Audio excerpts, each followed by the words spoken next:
ladies and gents. Welcome to the heart of London. Now, there are a few notes to our fair city. First off, please note the exits around you in case of emergency. 2 to the front of you and 2 to the back. Keep in mind that the closest exit to you might be behind you. And please, do not turn over one another. That is not proper life. We are British, we are very proper. Secondly, this is the 1890s, the golden age of Britain. We do not care for these fancy things we call cell phones and flash photography. Please, refrain from using them. That sort of thing tends to distract those of us who are trying to deductively think. Also, do not make a spectacle of yourself by getting up and moving about during the show. That is the very reason we give you a 15-minute intermission. And finally, please laugh when we are good and funny and applaud us when we do well. For we are very vain here in London and appreciate the attention.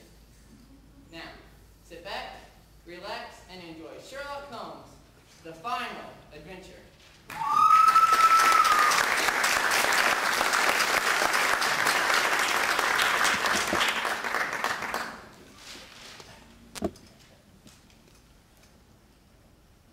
Did you hear then? Who's that? Drop here if you won't have a look. Look at what? Oh, how'd it coming if you ask me? We've got a lot of enemies in this day. Who are you talking about? The Bloodhound of Baker Street, the great detective. You mean Holmes? Yeah! The Sherlock Holmes? Right there in black and white. Dead and vanished. His body never found. Yes. Sherlock Holmes. He's dead.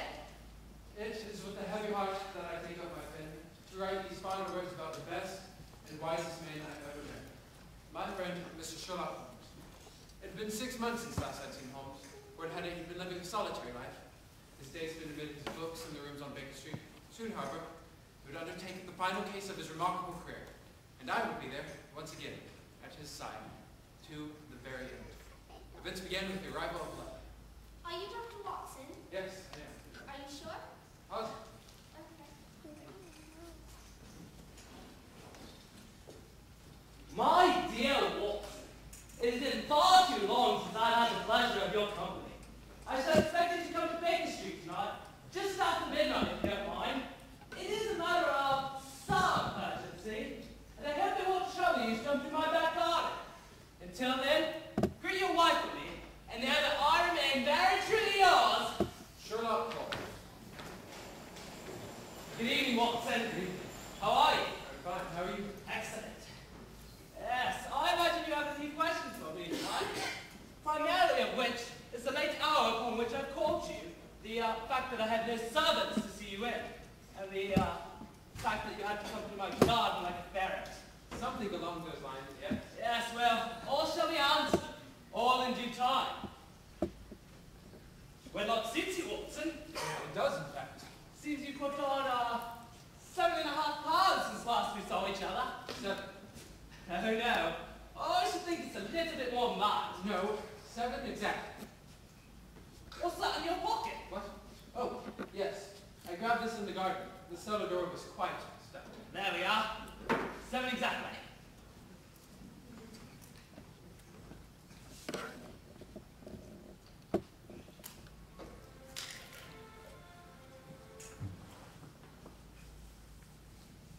It might be broken. Let me fix it. Still broken. Watson, did you touch this? No. Don't lie to me. I just got here. That's true. What do you remember about that music? I remember it was really good, Watson. Glorious, even. Yes. Not the fierce precision of numbers, but rather the incomparable sound. Of love? Don't be ridiculous, Watson. I don't believe in love, and you know that. Speaking of which, how is your wife these days? She's fine. Why do you ask? How long is she going to be away? Just a fortnight. She's spending her... Wait. Yes. How do you know she's gone? How do I know anything, Fred? How do I know that you've resumed your practice of medicine? Gone for a bad country walk in terrible weather? Hired a particularly malignant servant girl? And, moved your dressing room table? Don't look so dumbfounded, Watson.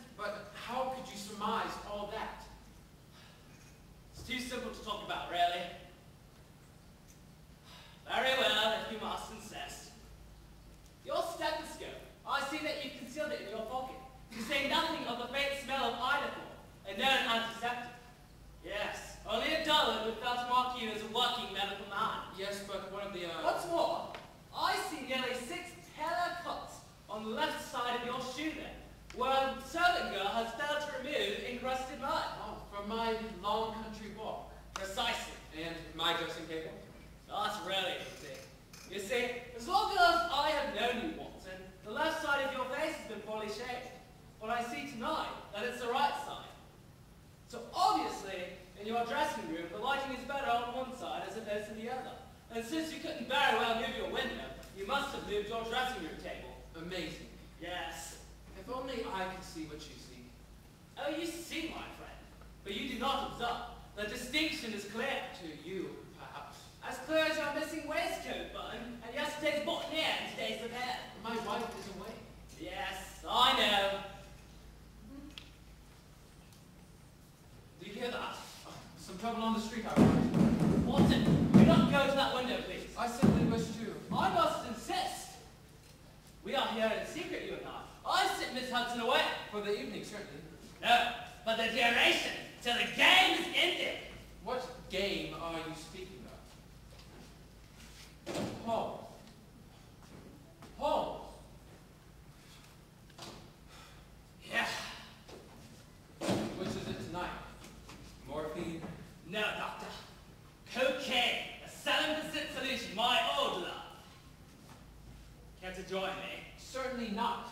I had hoped in our time apart that you'd stop using these deadly drugs, Holmes. Yes, I know. For once these demons take hold of you, there is no end. The terrible ritual must go on and on and on.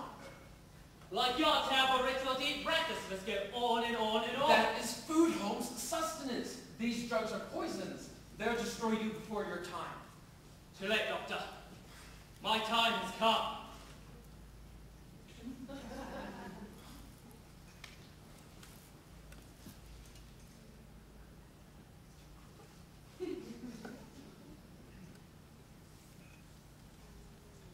Your wife?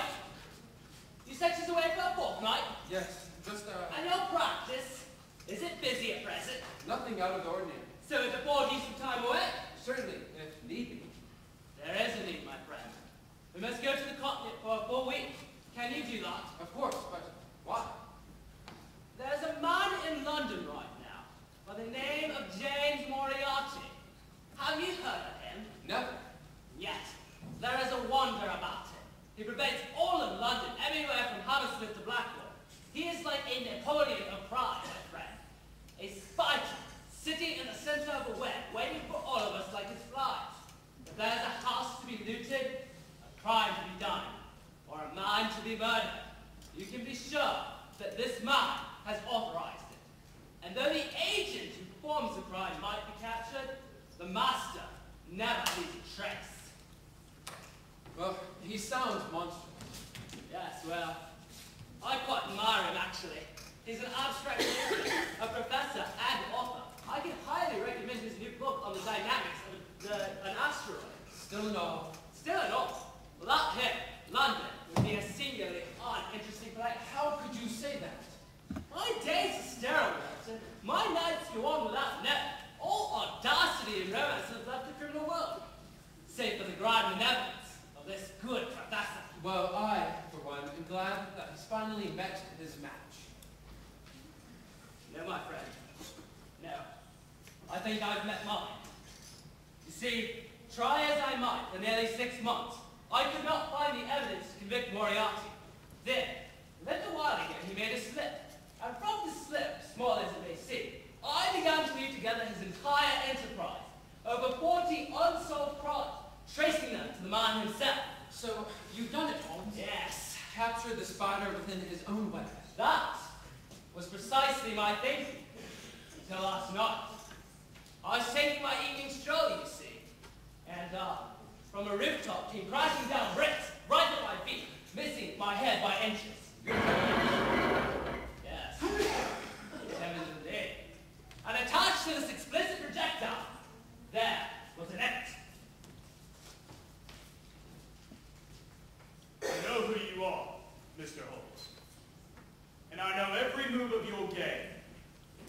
You wish to place me on the dock, but I shall never be placed on the dock. You have dreams and aspirations of defeating me, but I shall never be defeated. And though you are planning night and day for my capture, my destruction, I write you this letter because I wish for you to know one simple fact. I too am planning night and day for the destruction of you. You see, my friend, we are two men of the same shadow. Our every move betrays one to the other. So he's not apprehended? No.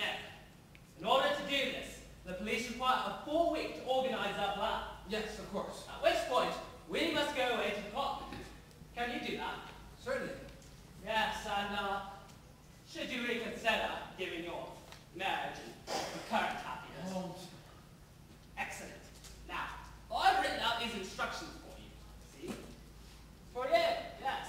Now, I insist that you follow it to the letter. Can you do that? Definitely.